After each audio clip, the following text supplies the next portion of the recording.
And once again, I welcome you in my YouTube channel, New Height Solution Point.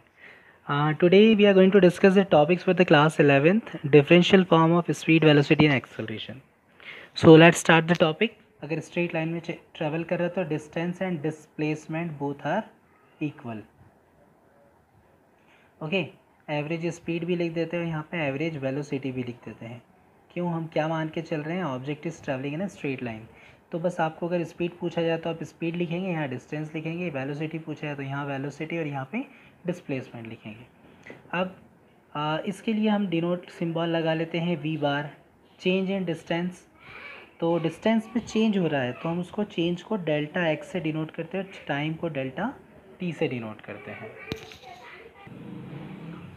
So average speed या average velocity v bar is equals to delta x upon delta t. Delta क्या denote करता है? Change को denote करता है.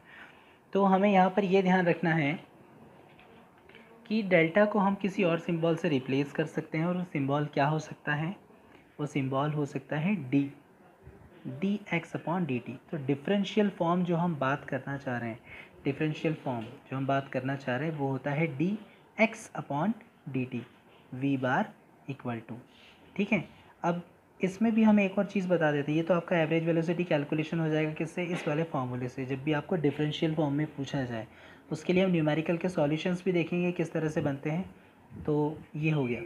अब हमें ये ध्यान रखना है कि इसमें एक और पॉइंट हमसे पूछा जाता है इंस्टेंटेनियस स्पीड और विद इन ब्रैकेट में लिख देता हूँ वेलोसिटी. इंस्टेंटेनियस क्या होता है? मतलब किसी इंस्टेंट पर वेलोसिटी या स्पीड क्या होगी वो भी हमें बताने की ज़रूरत पड़ती है. तो इंस्टेंट पर, किसी एक इंस्टेंट पर, मान लीजिए आप गाड़ी चला रहे हैं और आपको किसी एक इंस्टेंट पर देखना है, तो जस्ट आपने देखा आपका जो भी निडल था वो किस स्पीड को डिनोट कर रहा है, किस पॉइंट को डिनोट कर रहा है? 40, 50, 60. तो टाइम इंटरवल बहुत छोटा सा होता है वहाँ पर. तो हम ये बताना चाहते हैं, जब हम लिमिट लेते हैं डी टी की, जो लिमिट है वो ज़ीरो के बराबर लेते हैं, not equal, tends to zero, zero के बहुत क्लोज. एग्जैक्टली ज़ीरो नहीं है, वंस अगेन इक्वल नहीं लगाया मैंने, टेंस टू बोलते हैं इसे. ज़ीरो के बहुत क्लोज हो तो उसे हम कहते हैं इंस्टेंटेनियस स्पीड या इंस्टेंटेनियस वेलोसिटी. ठीक है.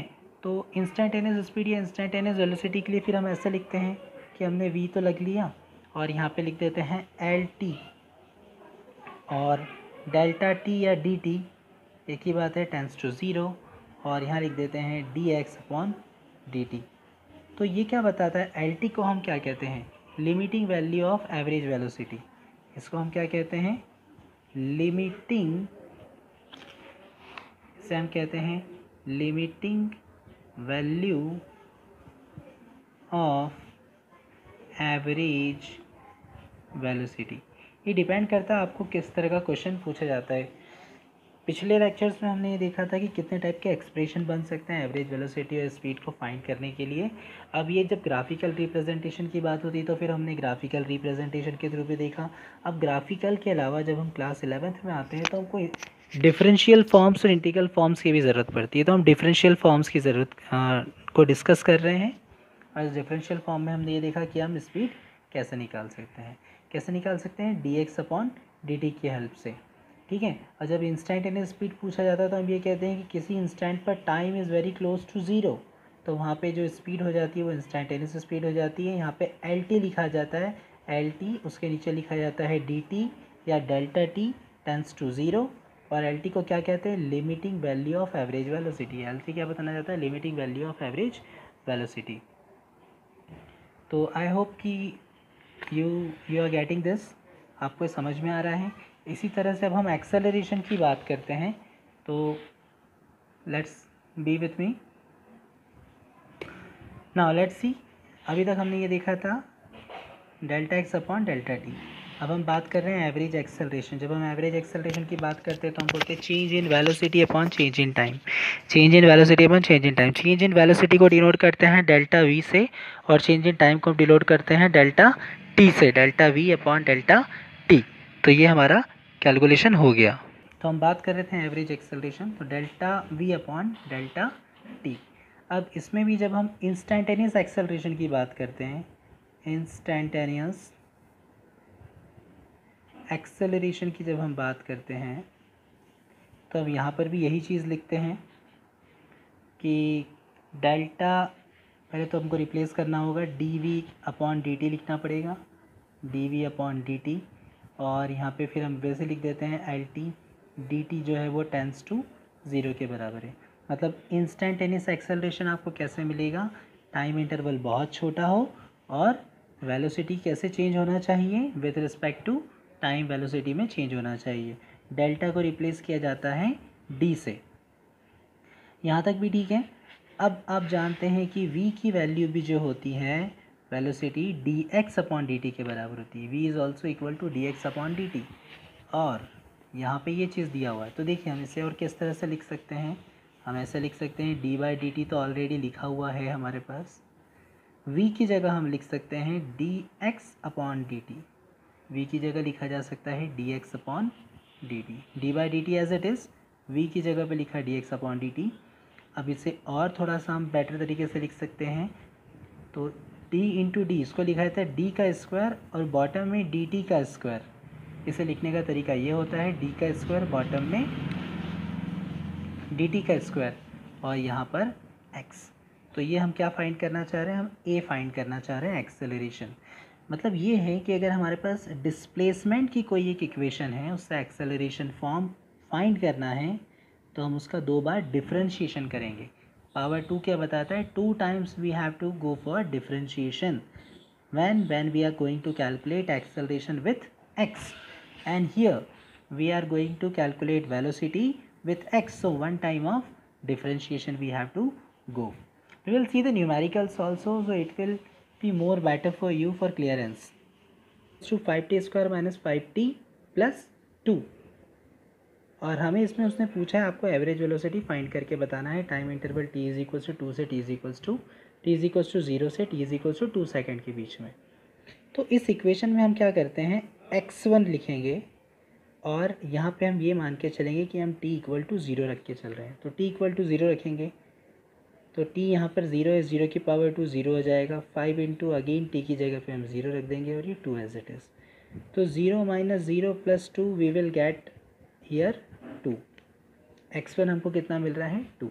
अब इसी तरह हम रखेंगे t इज इक्वल्स टू 2, उससे हम निकालेंगे x2। सो 5 t की जगह पर क्या हो जाएगा, 2 का स्क्वायर हो जाएगा माइनस 5, यहाँ पे भी 2 हो जाएगा प्लस 2। 2 की पावर 2 हो जाता है 4, 5 इंटू 4 माइनस 5 2 ज़ा 10 प्लस 2, ये हो जाएगा 20, ये हो जाएगा 10, ये हो जाएगा 2। 20 माइनस 10 10 बचता है, 10 प्लस 2 हो जाता है 12। तो x2 की वैल्यू इतनी आई। अब हमें फाइंड क्या करना था, एवरेज वेलोसिटी फाइंड करना है। तो हम क्या लिखेंगे, एवरेज वेलोसिटी पे बार लगा देंगे, हम लिखेंगे x2 minus x1 upon time t2 minus t1। x2 की वैल्यू कितनी है 12 माइनस x1 की वैल्यू कितनी है 2, और बॉटम में x2 की वैल्यू है 12 और x1 की वैल्यू है 2। इस वैल्यू को हमने रख दिया और टाइम हम देखना चाह रहे हैं, टाइम कितना है 2 से 0 तक। तो 2 माइनस 0 हो जाएगा, तो 10/2 ये हो जाता है। कैंसिल करने के बाद में देखिए 12 माइनस 2 10 बचा, 10/2 हो जाएगा 5। तो वी बार हो गया 5 मीटर अपॉन सेकेंड। वी बार की वैल्यू कितनी हो गई, 5 मीटर पर सेकेंड। ये हमने क्या निकाला, एवरेज वेलोसिटी। लेकिन हमने 2 चीज़ें डिस्कस की थी। हमने एक चीज़ डिस्कस की थी इंस्टेंटेनियस वेलोसिटी भी हमने डिस्कस किया था। अब इंस्टेंटेनियस वेलोसिटी कैसे निकालेंगे, तो उसके लिए हमको डिफरेंशियल फॉर्म यूज़ करना पड़ेगा। ये we are going to use differential form. Differential form हमने क्या पढ़ा था, dx अपॉन dt पढ़ा था, dx अपॉन dt पढ़ा था। अब dx अपॉन dt को सॉल्व करना है तो उसके लिए पहले एक एक्सप्रेशन हमको देखना पड़ेगा। इस चीज़ को हमें सॉल्व करना है तो हमें ये देखना पड़ेगा कि जब भी किसी वेरिएबल है, मान लीजिए टाइम वेरिएबल है, उसकी पावर है n, उसका जब भी d/dt किया जाता है, जब भी इसका d/dt किया जाता है तो क्या होता है, n आगे आ जाता है और टाइम की पावर n-1 रह जाती है। जैसे अभी तक हम मल्टीप्लिकेशन डिवीज़न के फॉर्मूले पढ़ते आए हैं, उसी तरह से ये डिफरेंशियल इक्वेशन को सॉल्व करने के लिए एक तरह का फॉर्मूला है, मैथमेटिकल एक्सप्रेशन है। इसको आपको ध्यान रखना होगा। n आगे आ जाता है, t की पावर n-1 रह जाता है। तो इंस्टेंटेनियस वेलोसिटी भी फाइंड करना है। तो d/dt कर देते हैं। x की इक्वेशन क्या थी, 5t² minus 5t plus 2, this was the equation. अब इसको थोड़ा अरेंज कर लेते हैं। 5 आगे आ जाएगा, d/dt करना है, किसका करना है, t की पावर 2 का। इस 5 को भी हम आगे लिख देंगे, फिर हमको करना है d/dt किसका, इस t का, और यहाँ पे 2। अब यहाँ पे ये तो कांस्टेंट हो गया, तो इसके पास में कुछ भी नहीं है, तो d/dt हम लिख देते हैं किसका, 1 का। ठीक है, आपको याद रखना है कि जब भी अगर कोई नंबर d/dt किया जाता है किसी भी नंबर का, फॉर एनी नंबर, तो इसका आंसर हो जाता है 0। तो ये टर्म हो जाती है 0। यहाँ पे वेरिएबल ही चाहिए तो उसका होगा, अगर कोई नंबर आ जाता है तो वो 0 हो जाएगा। अब इसको हम आगे सॉल्व करते हैं, देखते हैं क्या इक्वेशन बनती है।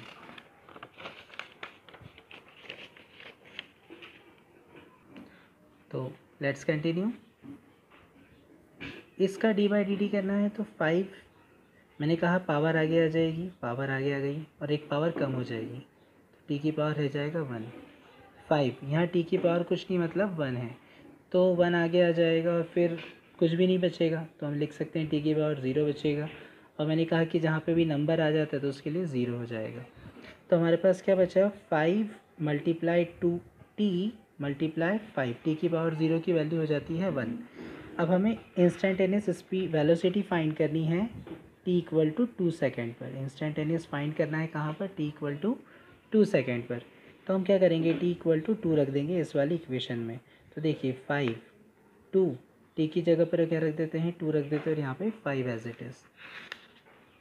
तो क्या होता है, 5 × 2 = 10, 10 × 2 = 20, 20 - 5 हो गया, और इतना बचा 15 बचा, 15 मीटर/सेकेंड। तो ये क्या निकाला हमने, इंस्टेंटेनियस वेलोसिटी निकाला। तो वंस अगेन फिर से बता देते हैं, डिफरेंशिएशन करना है और जो भी टाइम आ रहा है, जो भी टाइम की वैल्यू दी है डायरेक्टली उसकी वैल्यू रख देते हैं। ठीक है, इस तरह से हम क्या निकालते हैं, इंस्टेंटेनियस वेलोसिटी हमने कैलकुलेट किया।